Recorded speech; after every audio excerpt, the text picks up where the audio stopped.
Hello everyone, and welcome to After Alexander.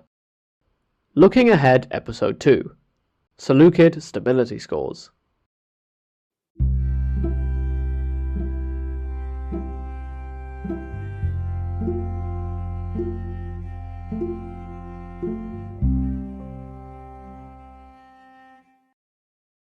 In today's episode, I thought we would apply some mathematics to our looking ahead.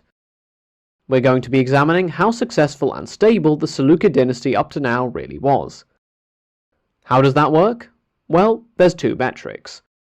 I'm going to be looking at length of reign of Seleucid rulers and how many rulers there were in a given time period. I'm then going to be comparing these figures with other dynasties. This is a bit of a frivolous looking ahead topic, but I thought it might prove interesting. Now, before we start, I'll note that we're going to be working with figures rounded to the nearest year here to make our lives a bit simpler, so don't expect perfect accuracy, this is just for comparison. So far on our show, we've completed 3 reigns. The rulers we've looked at are Seleucus the Gifted, Antiochus the Troubled, and Antiochus the Colourful, to give them their modern epithets. During that time, we've covered about 67 years. Breaking it down by individual ruler, Seleucus I ruled from his accession as king in 305 until his death in Europe in 281. This gives him a reign of roughly 24 years.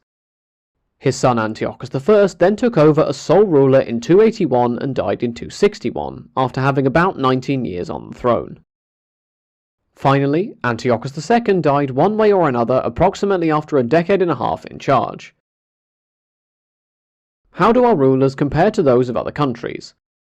Well, let's take the closest Greek-speaking state to follow in the Seleucid footsteps, the Eastern Roman Empire, often called the Byzantine Empire. As per a Greek site, there are 93 monarchs classified as Byzantine emperors. Of these, the longest reigning was Basil II. Basil would be emperor between 976 and 1025 CE, giving him a reign of about 49 years.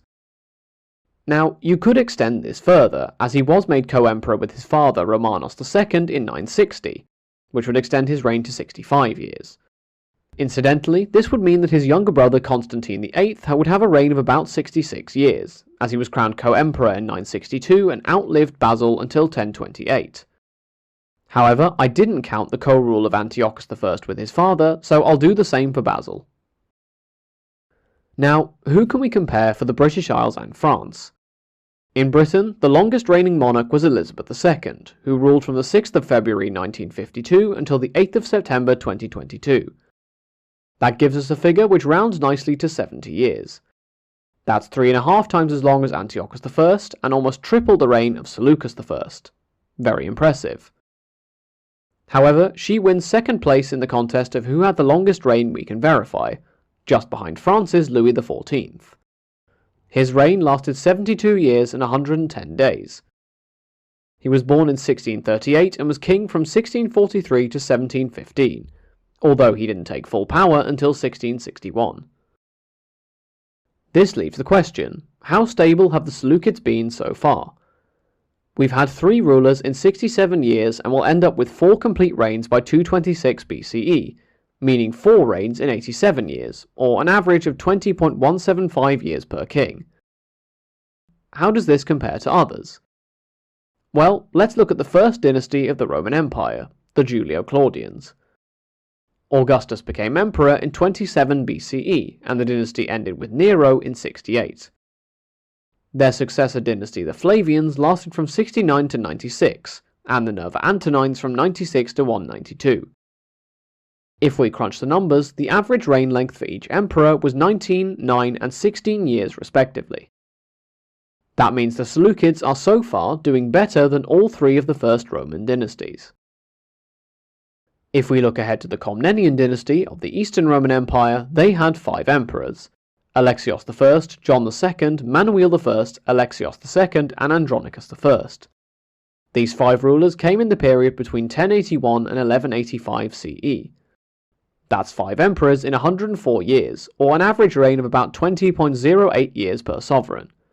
Again, the Seleucids are still doing better. Let's do another comparison with France and England. The English House of Plantagenet lasted from 1154 to 1399 and had 8 monarchs.